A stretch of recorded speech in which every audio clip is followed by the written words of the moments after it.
Question, s'il vous les plaît. Américains, on lancera plus de volume.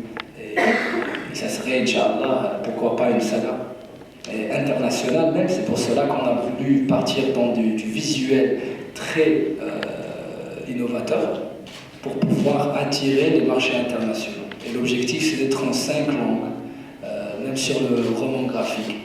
Et puis après, Inch'Allah, quand on arrive au film, l'idée serait de rester super intellectuel, super authentique et de garder les langues de chacun. Comme ça, on sent que le Marocain a commencé à faire des projets internationaux. Inch'Allah. Le concept a commencé il y a, quand j'étais jeune, j'étais un grand fan de Science et Vie Junior, qui a une revue, qui est un magazine qui est Liquid El Maghreb, qui rentre au Maroc mensuel.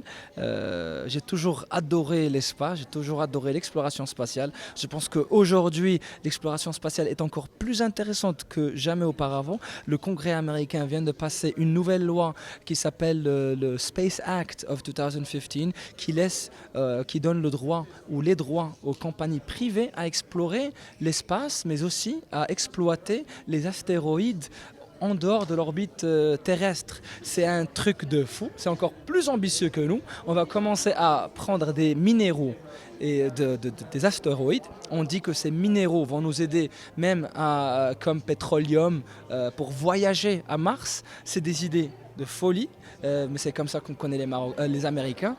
Et pourquoi pas que les Marocains commencent à rêver à la même manière, avec un projet ainsi.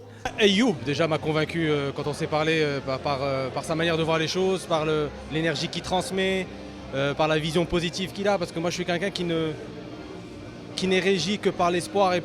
J'essaye de cultiver ça tout au long de mon parcours. Je n'ai que 35 ans, mais je fonctionne beaucoup avec les énergies et des gens et les énergies de la vie. Et voilà, et lui quand il m'a contacté et qu'il a commencé à me dire voilà, j'ai ce projet-là, c'est dans un Maroc qui serait dans 150 ans, on le fait pour semer des graines, j'ai envie de dire, semer des graines positives dans la jeunesse actuelle et future.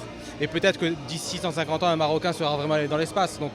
Et de pouvoir participer à ce projet-là, de pouvoir incarner ce personnage, de pouvoir être dans une équipe complètement internationale, c'est pour moi des choses que je veux, que je redemande, et voilà, j'ai très envie de commencer. Il s'agit de Ali.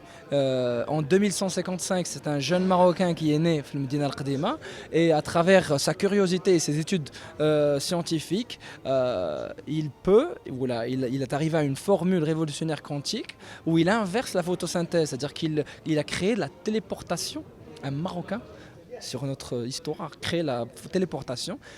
Et c'est comme cela que la NASA l'invite à faire partie de cette expédition spéciale qui va voyager intra-univers, ce que l'on appelle. C'est le voyage de notre univers à un autre.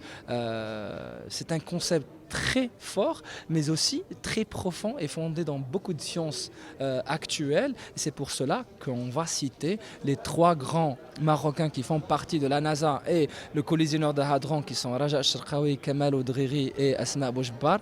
On ne peut que faire cela, parce que nous, pour les jeunes Marocains, on doit non seulement leur raconter une très belle histoire avec beaucoup d'espoir, mais aussi donner des exemples de Marocains qui ont déjà franchi ces limites et ces frontières intellectuelles, qui sont ces 3 grands scientifiques marocains qui ont voyagé très très loin à travers ces métiers risqués. Quand j'ai vu Ayoub, il m'a dit écoute, il faut qu'on parle parce que j'ai un projet, le premier Marocain dans l'espace, et je veux ajouter un Américain dans l'équipe. Est-ce que ça t'intéresse? Et j'ai tout de suite accepté parce que j'adore Ayoub et parce que j'adore le Maroc aussi. Et pour moi, c'est une autre expérience. J'ai fait beaucoup de films aux États-Unis. Mais ça va être très différent avec des acteurs internationaux. Le financement, on n'en parlera pas aujourd'hui parce qu'on commence avec la phase roman graphique qui est une phase très accessible même pour nous aussi. C'est une phase avec des moyens modestes, on pourra la livrer. Et c'est pour ceci qu'on démarre avec une première étape, modestement. mais avec une grande idée. Et à travers ce roman graphique, à travers l'événement d'aujourd'hui, on espère, Inch'Allah, réussir à avoir un peu plus de soutien et se lancer vers les prochaines phases, Inch'Allah.